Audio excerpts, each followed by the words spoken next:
আসসালামু আলাইকুম সবাইকে। সবাই কেমন আছেন? আশা করি সবাই অনেক ভালো আছেন। আলহামদুলিল্লাহ, আমিও ভালো আছি। তো আজকে রান্না বান্নাটা নিয়ে চলে আসলাম, একটু শেয়ার করবো আপনাদের সাথে। আজকে রান্নায় হচ্ছে এই তো পাতলা ডাল রান্না করেছি। এটা হচ্ছে গিয়ে সজনে ডাঁটা দিয়ে পাতলা ডাল রান্না করেছি। আর হচ্ছে এখানটাতে হচ্ছে আলুর ভর্তা।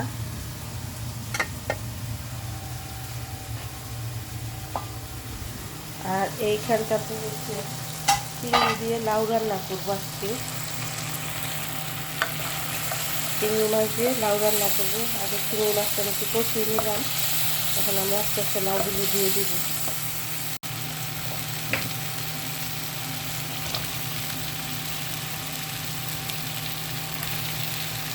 লাউটা দেখতে খুবই ভালো, এখন রান্না করার পরে বোঝা যাবে। অনেক সময় লাউ ভালো থাকে না। কয়েকবারই বাসায় লাউ নিয়ে আসা হয়েছে, লাউ মনে হয় দুইবার মনে হয় ভালো পাইছি এর মধ্যে, মানে এই সিজনের মধ্যে এইটা। তো এইটা এমনিতে দেখতে করছি, এখন রান্না করার পরে বোঝা যাবে কতটুকু শিখতে হয়।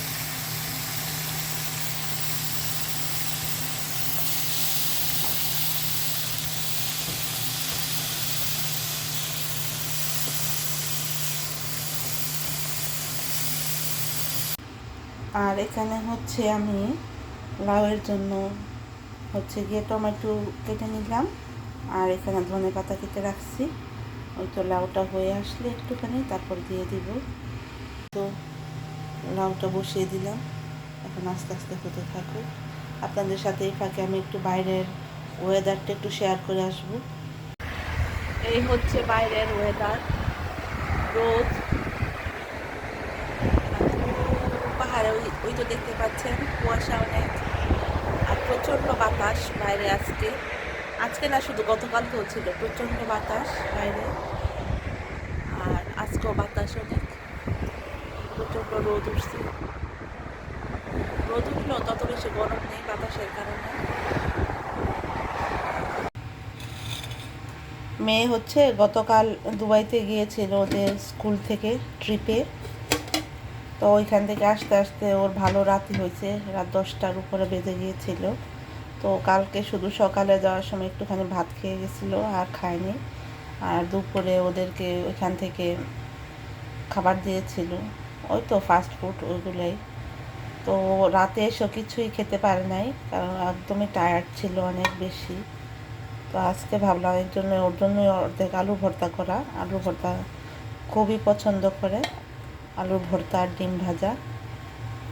তো ওর জন্যই আজকে এই আলুর ভর্তা আর ডিম ভাজা করব। আলুর ভর্তা তো করা হয়ে গেছে, এখন আলু ভর্তা আর ডিম ভাজা দিয়ে একটুখানি ভাত দিয়ে দেবো ওকে। এই তো মেয়ের জন্য এখন ডিমটা একটু ভেজে নিচ্ছি, তারপর ওকে খাবার দিয়ে দিব। রাত থেকে কিছুই খায়নি, খুবই ক্ষুধার্ত। এই জন্য ওকে এখন ডিম ভাজা আর আলুর ভর্তা দিয়ে ভাতটা দিয়ে দিব।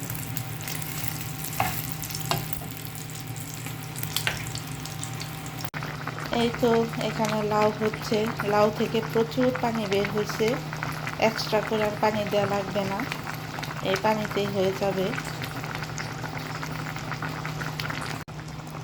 এই তো এখানে লাউ রান্নাটা শেষ হয়ে গেল। এখানে আমি অলরেডি ধনে পাতা দিয়ে দিছি।